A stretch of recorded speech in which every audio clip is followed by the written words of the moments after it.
जिसकी जितनी आबादी उसकी उतनी हिस्सेदारी। इसी मुद्दे के साथ हमारे साथ रणविजय साहू जी हैं, आज़ाद गांधी जी भी मौजूद हैं।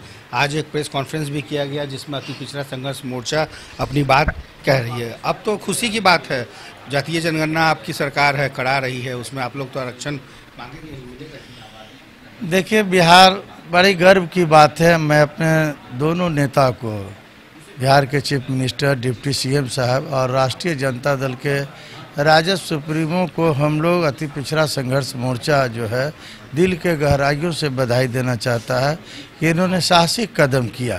कई लोग पढ़े, सुप्रीम कोर्ट गए, हाई कोर्ट गए, लेकिन नीतीश कुमार और तेजस्वी यादव टक से मर्ण हुए और जातीय जनगणना कराने का काम किए।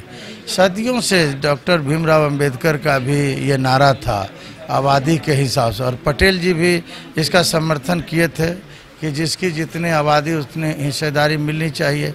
आज समय आ गया है। 1931 के बाद ये भारत सरकार तो जनगणना नहीं कराया, और एक बार जनगणना कराया, जनरल जनगणना कराया, लेकिन प्रकाशित नहीं कर सका।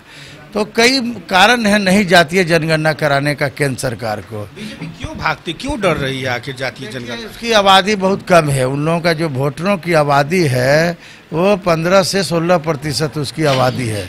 अब वो लोग चाह रहे कि अगर हम जातीय जनगणना करा लेंगे तो स्पष्ट तौर पे आ जाएगा कि हम 15% लोग हैं, और 85% लोग यूं ही बेचारा टप्पा खा रहा है। रैली मोदी मोदी 10 लाख के भीड़, 5 लाख का भीड़, जो देखिए ये सब मोदी का चाल है, भारतीय जनता पार्टी का चाल है। अपने लोगों को झंडा बैनर लेकर के अगर मध्य प्रदेश में कार्यक्रम हुआ तो उसका जितना केडर है उसको झंडा बैनर लेकर पहले से शिफ्ट कर दिया जाता है। तमाम होटल बुक हो जाता है कि हम जैसे जाएंगे मोदी मोदी का नारा लगाना। अब वो भी नारा लगना बंद हो गया है। अब नारा लग रहा मोदी भगाओ देश बचाओ। देखिए स्थिति अब क्या हो गई है। 9 साल 10 साल के अंदर में जिस मोदी का हवा चलता था, घर घर मोदी, हर हर मोदी, आज लोग नारा लगा रहे हैं कि मोदी भगाओ देश बचाओ। देश की स्थिति काफ़ी खराब, रेलवे स्टेशन बिक गया, हवाई अड्डा बिक गया, देश कर्ज से डूबा जा रहा है। प्रत्येक व्यक्ति, मैं दावे के साथ कह रहा हूं कि अभी मनमोहन सिंह की सरकार में हम 1845 रुपये के कर्जदार थे जब बच्चा पैदा लेता था। आज हम कितने के कर्जदार हैं? 45,000 रुपया प्रति व्यक्ति कर्जदार है। अगर देश का बच्चा पैदा ले रहा है उसके पीछे 45,000 का कर्जा है। ये देश कैसे संभलेगा? आप देखिए, एक तरफ अडानी को करोड़ों करोड़ रुपया माफ़ कर रहे हैं, अंबानी को कर रहे हैं, और उससे कमीशन लेते हैं, उससे वो पार्टी चलाते हैं।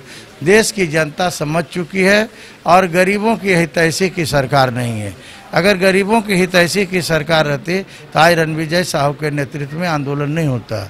आज आंदोलन इस बात का हो रहा है कि हमको जितना आबादी है हिस्सेदारी देना पड़ेगा। जैसे ओबीसी की आबादी अगर केंद्र में है तो उसको भी देना पड़ेगा ना। जो मंडल कमीशन जो लागू हुआ था, उस मंडल कमीशन के तहत आरक्षण में प्रतिशत वहाँ भी बढ़ाना पड़ेगा। और यहाँ भी हम राज्य सरकार से और अन्य सरकार से मांग करते हैं कि यहाँ देखिए बात रखेंगे, बिना बच्चा जो है खाए हुए अगर दूध मांगता था तो कोई माँ नहीं देती है। हम लोग कोई आंदोलन नहीं कर रहे, हम सरकार से स्वेच्छा से अपनी बातों को रख रहे हैं, और सरकार इस बात को काफ़ी गंभीरता से लेगी कि जो इस आबादी के अनुकूल। अब देखिए जो है कि बहुत सी जातियां को ईबीसी में लाया गया, एक साहसिक कदम है, अच्छा कदम है, लाना चाहिए। तेली को लाया, तमोली को लाया, दांगी को लाया, इन लोगों को भी समाज में मौका मिलना चाहिए आगे बढ़ने का। हम इस साहसिक कदम का मुख्यमंत्री जी का हम स्वागत करते हैं। बहुत सारे लोग लगा हुआ कि क्यों तेली को आरक्षण मिला। अरे आपके कहने से मिला। तेली के हालात, जो गरीबी की हालात से जी रहा है, वो मैं जानता हूँ कि किस हालात से जीता है। इसलिए हम लोग इसका समर्थन करते हैं, और जो लोग इसका विरोध के उसके घोर निंदा हम लोग करते हैं।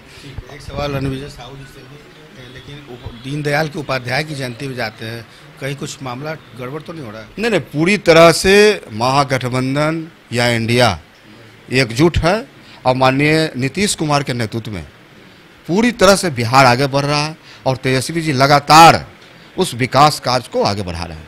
मतलब कहीं बट नहीं है, पूरी तरह से एकजुट है। उद्देश्य एक ही है, इस देश के लोकतंत्र को बचाना है, इस देश के संविधान को बचाना है, और उसी उद्देश्य के तहत तमाम विपक्षी एकता एकजुट है, और देश से भाजपा को जाना तय है। एक छोटा सा सवाल कि अभी जो इंडिया बना है उसमें कौन लगता है कि प्रधानमंत्री का सबसे प्रबल दावेदार?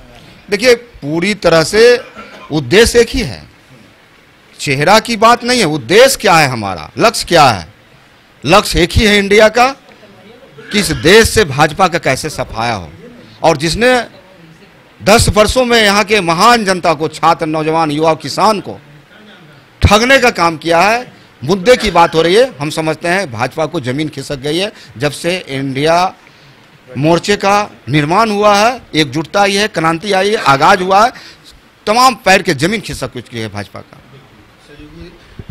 राजेश कुमार के साथ कुमार गौतम, न्यूज़ 22 पटना। झूमेंगे घूमेंगे गाएंगे हम, वाइल्ड वादी वाटर पार्क जाएंगे हम। झूमेंगे घूमेंगे गाएंगे हम, वाइल्ड वादी वाटर पार्क जाएंगे हम।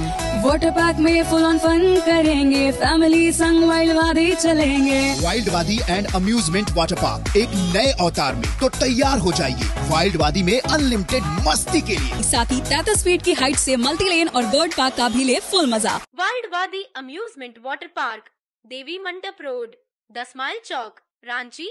IIT जी नीट एस्पिरेंट्स के सपने को पंख देने आ गया है कंप्लीट सॉल्यूशन इंस्टीट्यूट। यहाँ है smart classroom, 1-to-1 doubt clearing session, ask the expert, video solution और भी बहुत कुछ। मतलब हम करेंगे आपको गाइड, बनेंगे आपके mentor. Foundation classes from class 6 onwards for your bright future. Visit complete solution institute.